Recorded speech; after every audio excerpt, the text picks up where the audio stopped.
Okay, hi everyone. Thank you for coming to our wildlife conservation webinar. Where today we have a really special guest, Maddy, who's from another organization, which we'll talk about in a minute. But we're gonna go ahead and do some introductions first before we start. So to start off with, my name is Sarah. I'm a high school sophomore and I live in the Virginia, DC area in the United States. I guess I'll go next. Hi, everybody. Sorry I can't have my camera on right now. I'm actually in the car, stuck in traffic, but I'm listening in. And my name is Ankita, and I'm from Southern California. I'm 17, and I'm the other ambassador for this wildlife conservation.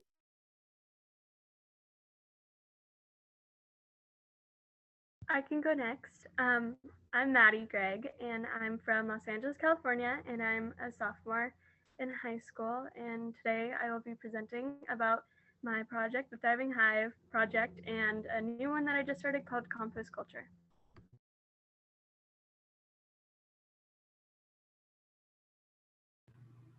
I'm Linda. I'm with the Global Collab Network and excited to be here.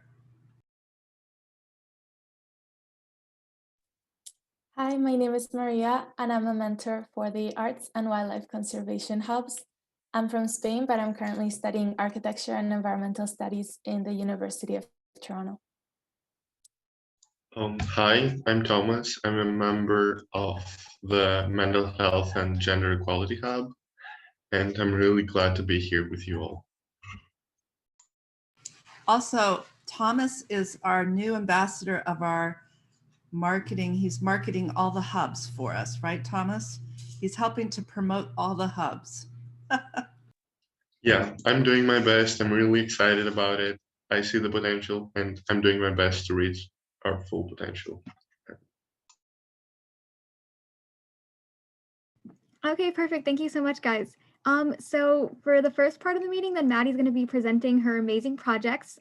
So Maddy, if you want to go ahead and share your screen and then start presenting. Okay, great. I'll start now. Okay.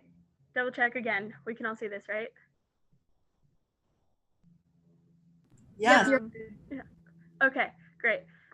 So one of the projects I started is called the Thriving Hive Project. And so I started it with an organization called Roots and Shoots. And Roots and Shoots was founded by Dr. Jen Goodall in 1991. And it all started because a group of students came to her feeling helpless and wanted to do more.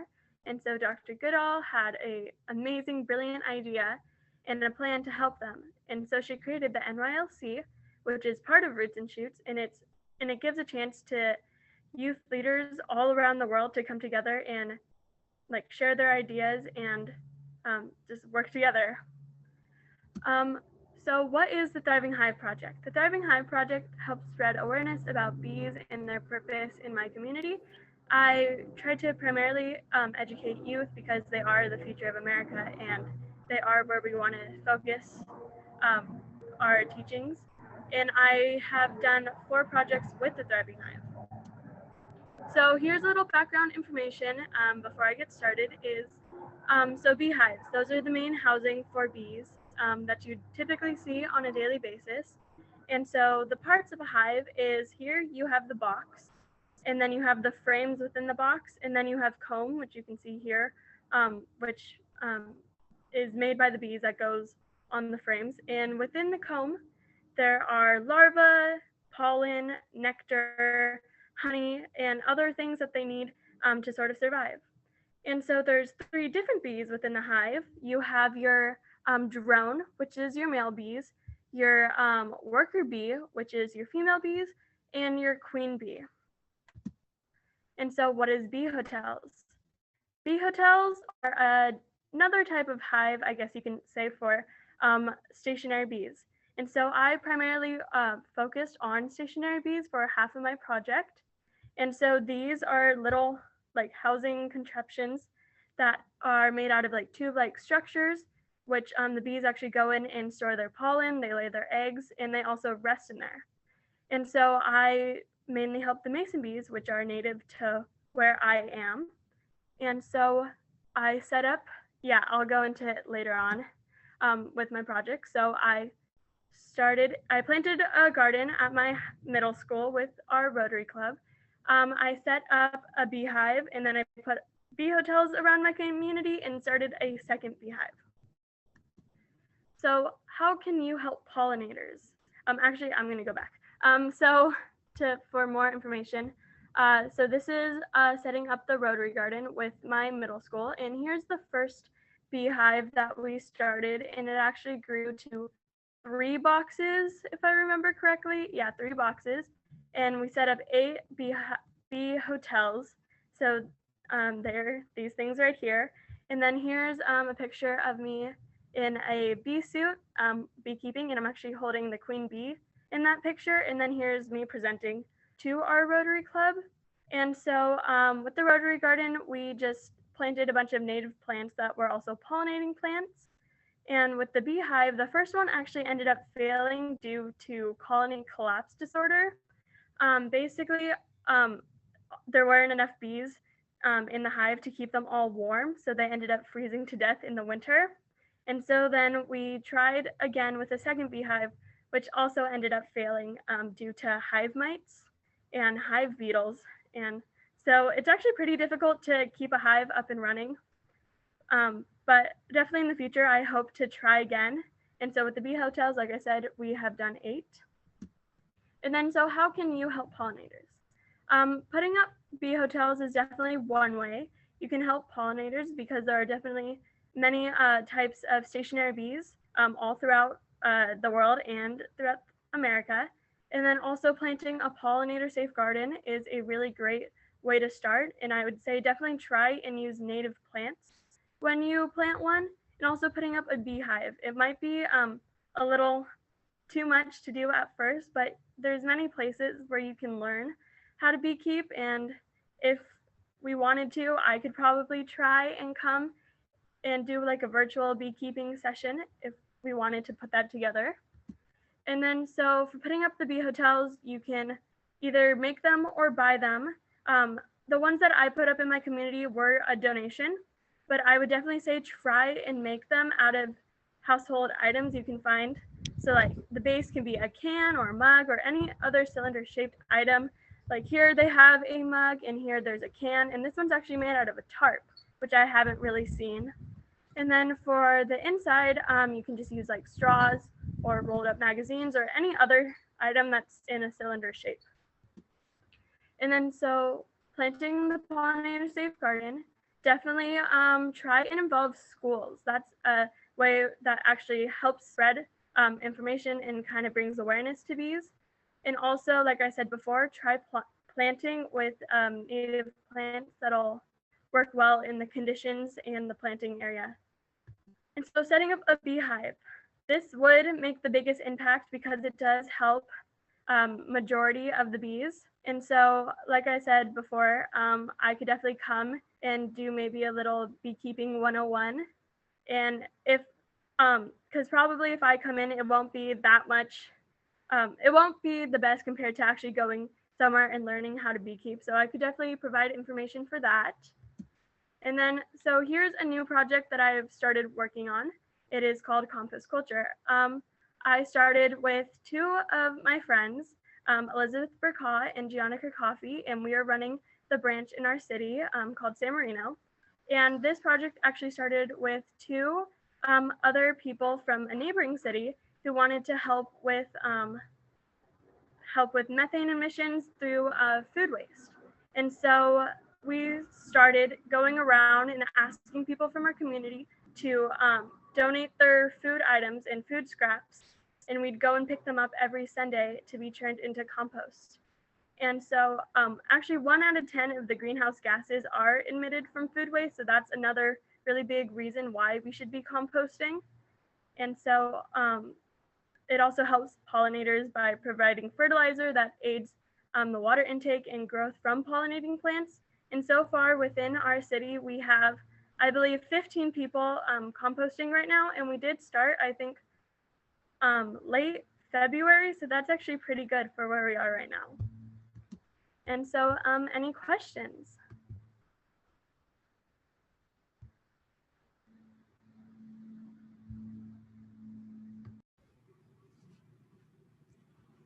I always have a million questions, but I want you guys to go first. And by the way, we have two new folks that joined us, Gianna and Elise. Do you guys know how? Yeah, Liz and Gianna, they're my friends who actually help with compost culture. And so they're on this meeting too now. Maybe Maddy, would they want to just add anything about what they got out of it, what they experienced, what they learned? Was it fun? Was it scary? Gianna and Liz, if any of you want to add in, feel free to. I did ask them last. Yeah. Hello. Sorry. I'm in the car right now, so I can't turn on my camera, but I was in my like extracurriculars, I was never super into like environmental conservation. And then when I heard about like how big of an impact the food waste from houses caused on like greenhouse gases, I thought it was really important to like spread the service into our city. And it's been really cool how like you can see that people are really interested in helping the environment. And yeah. That's such a good point, because so many people want to do, oh, here comes Liz. So many people want, you know, but they just don't know what to do.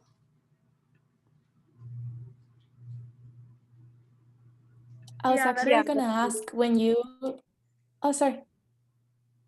Oh, I was just going to add on to Linda and say, yes, that's definitely a thing. People don't really know how to help. So that's why there's not a lot of people involved. I was just going to ask that when you go to people's houses and ask them like for the food waste, and I'm doing this program with composting, do you like start to teach them about the whole process of the project? And like the main facts about sustainability, or is it more just like, I need you to do this? Yeah, definitely. When we ask people to sign up, we do tell them why we should compost and how it can help. And if they want, we provide the website, which definitely goes into more detail and how exactly their compost is specifically helping. And so we do have a section, I believe, and a video showing how the compost is made. And so I can put the link in the chat right now, and that can definitely be shared. I just want to say that the Hunger Hub for about a year helped try to get people to compost and did a lot of work on food waste. They went in to train students how to do food waste audits in their schools. And so this just goes so well together. I think it would help Maddy and your team if you could tell us, you know, what website. So you shared something on composting. We'll look at that. And did you start that organization, or is that an organization in your city? It was started by two boys at our neighboring high school, Liam and Patrick, and they're both still high school students. And so Gianna actually went to our farmers market, our local farmers market, and met them. And she brought this wonderful project to us, and Liz and I both really loved it. And so we decided that we wanted to help. That's such a great story. Maybe you guys could work with our hub, our hub here, to write a blog about this experience of your presentation, and then link this recording in the blog, and then we can really push the blog out. And in the blog, you could have links to this composting information, also links to beekeeping. Like, it would be really cool if you guys could find some really good beekeeping videos that the teens could watch. Yeah, I think we have an entire educational hub within compost culture that I could definitely set your hub with, that is pretty much in charge of all the blogs and all that. So definitely I'll put them in touch with you. Yeah, it'd be great if those people could come into this hub and work with this hub to expand their work to other cities in the US and globally. Yeah, definitely. I'll reach out to them and talk to them about trying to get this up and running. Oh, hi, Gianna. So I actually have a question for you guys. It could be anyone that's worked on the project, doesn't really matter who. But I was actually thinking about starting a composting type thing, just like with my family. Like nothing, certainly nothing as involved as yours. But I just was just wondering, where do you guys put the compost? Like, do you use it for like your yards or like a community yard, or like where does it go? So we have there's something called the Huntington Gardens in San Marino, where basically it's like I guess it would be gardens, but it's a lot of land, and you can go and visit it, and it's basically kind of like a nature reserve type of place. So It's a what we historical do, landmark. yeah, that. So what we do is we take the food waste that we collect there, and then we compost it there, and they use it to help take care of the grounds. Okay, got it. Thank you so much. That's really cool. Sarah, if you did want to kind of compost yourself, you can actually buy these like composting machines. I think they're like $40 on Amazon. I'm not really sure, but there's like these big black things you put the compost in, and then it like turns it into mulch. So I don't really know how it works, but I know you can do that. That is so cool. I had no idea they had those. Thank you so much. I'm actually gonna write that down. Okay, great. Yeah, because Maddy, some of the people, oh, sorry. No, you can go ahead and finish. Oh, I was just going to say that some people actually have been composting before we started this project, so they do kind of tell us about ways they've been composting themselves. Maddy, I actually had a question for you. So I've been doing a little bit of reading on composting, and I think I've heard you're supposed to put in like some green matter and brown matter like in the composting. Like, I just wanted to know like what were like the proportions in case I wanted to like start my own pile for my garden. If you have any info on that. Gianna or Liz, if you want to correct me if I'm wrong, but I'm pretty sure it's 1-to-1, right? The proportions, like. I think so. I'm not 100% sure. We would have to ask Patrick and Liam, but I'm pretty sure it's 1-to-1. And I think you have to layer it. Like you do browns, and then you do like greens, and then you do mulch, and then you do greens again, and then another thing of mulch. That's what I'm pretty sure is how it works.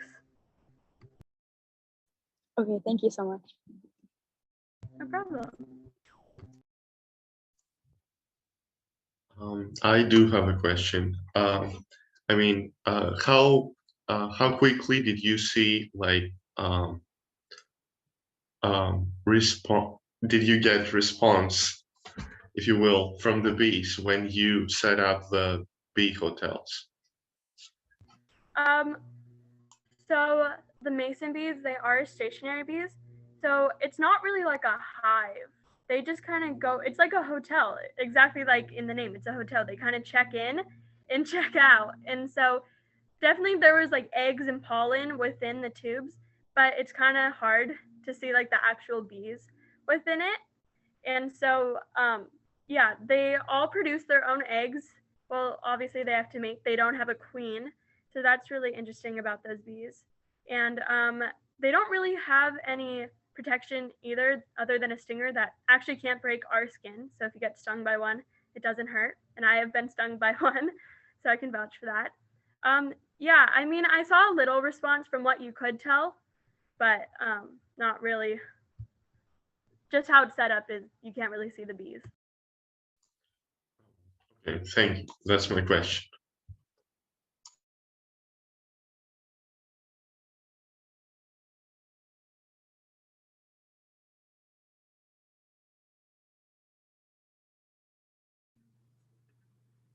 I have some more questions. Do you do you guys did you feel like you needed any adults to help you, or did you do this completely by yourselves?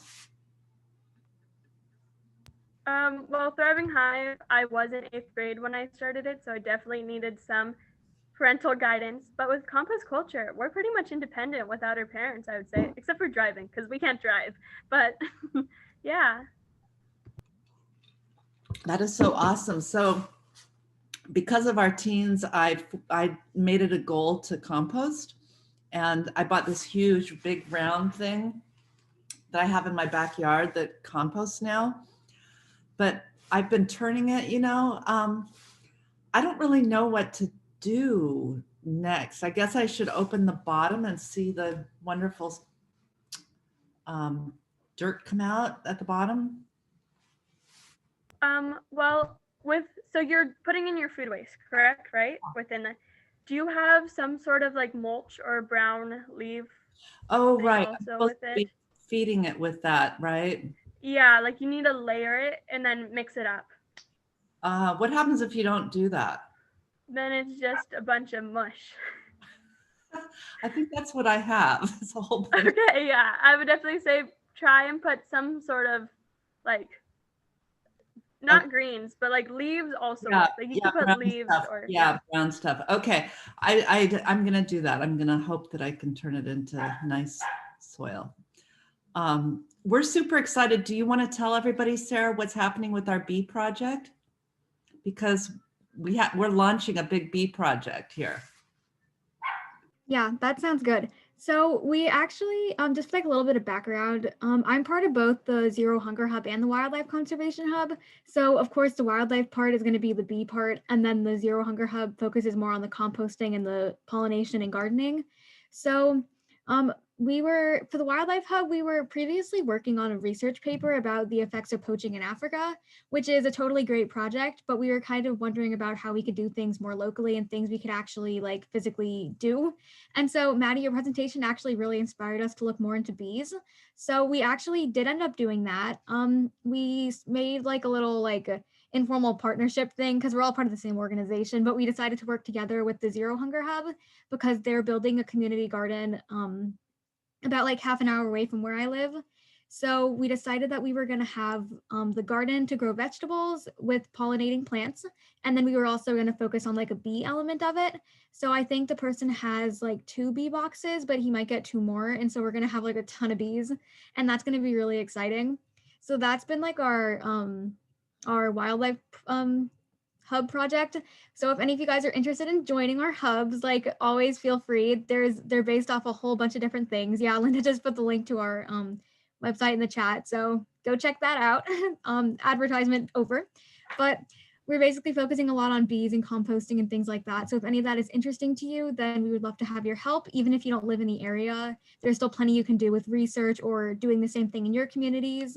And even if we just have questions for you guys, since you guys have been doing this for a lot longer, then we would love to reach out to you and see if you guys could help us out with some of the bee things or pollination or anything like that. Yeah, teens learning from teens across the planet. If you guys can look at that link, there's a short little promotional video that explains how we work. And Keitha can tell you, as well as Thomas and Maria, about our hubs. We have one hub that's just for Spanish speakers. So if you have any friends that are Spanish speakers, we're looking for more teens in that hub. Our climate action hub is going through a transition and is super interested in getting more teens into the climate hub. Thomas can talk about our our mental health hub, our gender hub, and he's also involved and popped into a number of other hubs. And so he's sort of kind of our lead in promoting the hubs. Thomas, is there anything you want to add about what you get out of the hubs? Well, first of all, it's great. I mean, the fact that I talk to people from all over the world, from Mexico and the United States and Taiwan and anywhere, is just amazing. I get to learn from them, which is great. And personally, I feel like the Global Collab is a family, and I always we have become like friends, international friends, even though we haven't met, at least yet. We're like friends, we're like family, and we always talk and joke about things and have a laugh. It's just great. I mean, not that I care about that is important, but of course it definitely plays a role. In addition to the fact that I learn a lot from the Global Collab and the work we do, which is the most important thing. Well, I always tell the teens that it helps my mental health to go into these rooms to see all the cool things people are passionate about and working on collaboratively. And it definitely feels like a family, Thomas. That's really cool. So anyways, Maddy, I want to thank you for introducing us to Roots and Shoots Leadership. We had an awesome meeting with them, and they're very interested in figuring out how we can support them and they can support us. So it's because of you that this really, you know, it just takes one person working to bring in their networks. So networking is what it's all about. If we're going to solve these global problems, you know, we have to figure out how to work together and to collaborate and network better and not stay in silos and work across disciplines. Yeah, definitely. Networking is so important, especially this day and age. And I was going to ask you about how it went with the Roots and Shoots organization. And it sounds like it's going really great. And I'm really excited about that. Absolutely. In fact, we're going to send them this recording. Great.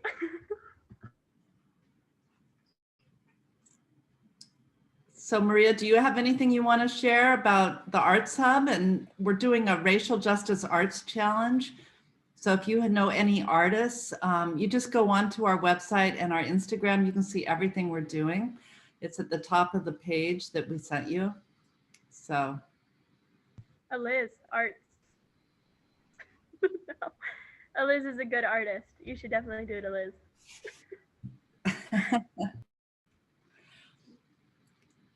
Thanks, Maddy. I'm not that good though. Oh, everybody's good, Liz. It's all the beauty is in the eye of the beholder. That is true. I mean, I'm pretty bad, but I do stick figures and they're really good. I have a quick question about the Arts Hub thing. So I have a friend from my school who's like really good at art, and she's really into like also drawing with like figures and stuff like that for actual like with meaning behind them. So do you want me to just send her that link that you sent in the chat?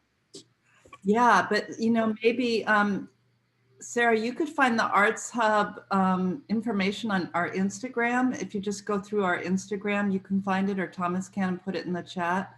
It'll be a lot more direct. You can sort of eventually get there probably, but you should definitely look at all of our hubs. And remember, artists are broad. I mean, we have teens that are like dancers and they're like leading our Arts Hub. Maria, you can talk. Maria's our mentor for our Arts Hub. Maria, do you want to say something about the different types of artists?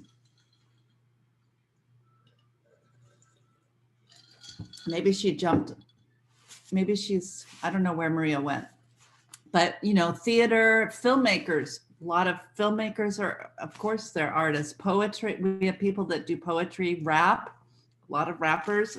In fact, we have our own in-house guy from London who's a rapper who did a rap on the UN Sustainable Development Goals. That's on the front of our website.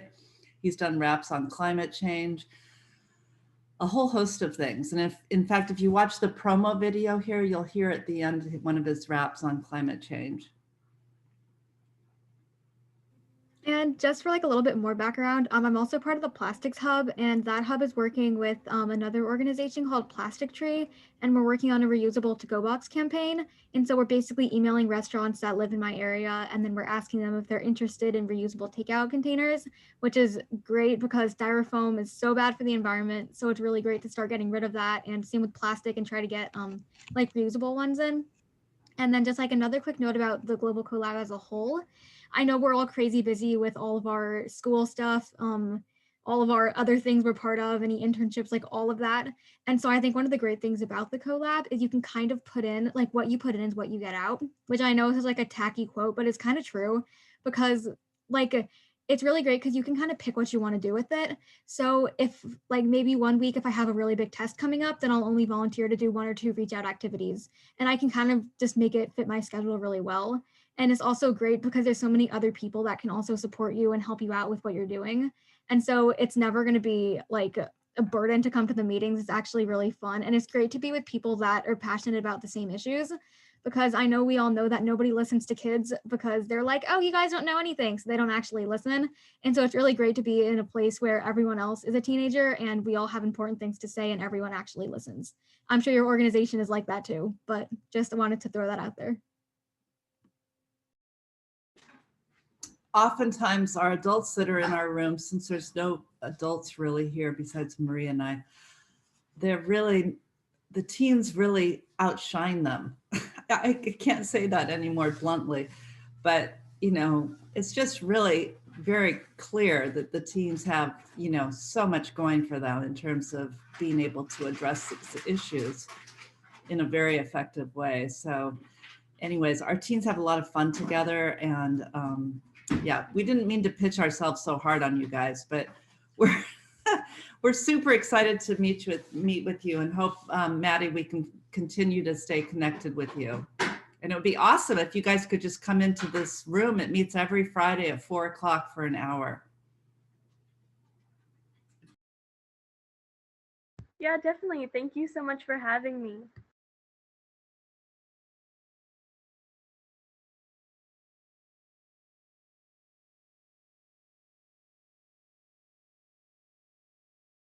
Ankitha is in Los Angeles. She's in a car.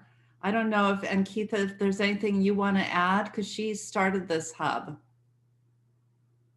Yeah, I am in a car, but just wanted to thank you, Maddy, for your wonderful presentation, and also for introducing us to your friends, Diana and Elise. It's really great to meet everybody, and yeah, it was really insightful to listen to this. Yeah, and Keitha found the collab in like, I don't know, it was like August. And so we just started like 6 or 7 months ago with this hub, and we're I think it's the most recent hub that we developed. So these guys are amazing, but we really want to get more teens into these rooms so we can get more projects and synergy going. So anything you guys can do to help us talk this up in our other hubs, that would be awesome. I'm going to jump out.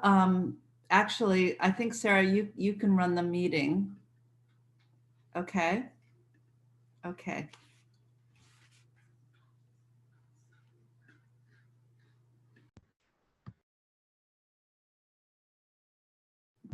Okay, so do you guys have any more questions for us? I personally don't have any more questions for you guys. Does anybody else have anything else to go over?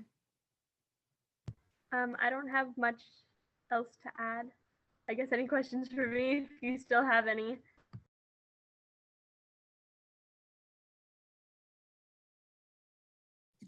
Okay, that it looks like it might be all. Like Linda said, we did not mean to pitch the global collab so hard. Like the point of this is not to get you guys to join. So we go. I'm very like a very overboard type of person. So yes, that was not the intention. But thank you guys so much for coming. Your projects are really really interesting, and I'm so glad we got to learn more about them and to meet you guys too. This is really awesome. Thank you so much for having us, and thank you, Liz and Gianna, for coming last minute. Yeah, thank you. It was really nice to meet everyone and watch the presentation. Yeah, it was really cool. Thank you for having us. Okay. Yeah, so if you guys ever want to contact us, I know we have Maddy's email, so we can easily do that. So I guess that concludes today's meeting. So again, thank you guys everyone for coming, and hopefully we can meet up again soon. Thank you. Okay. Bye guys. Bye. Bye.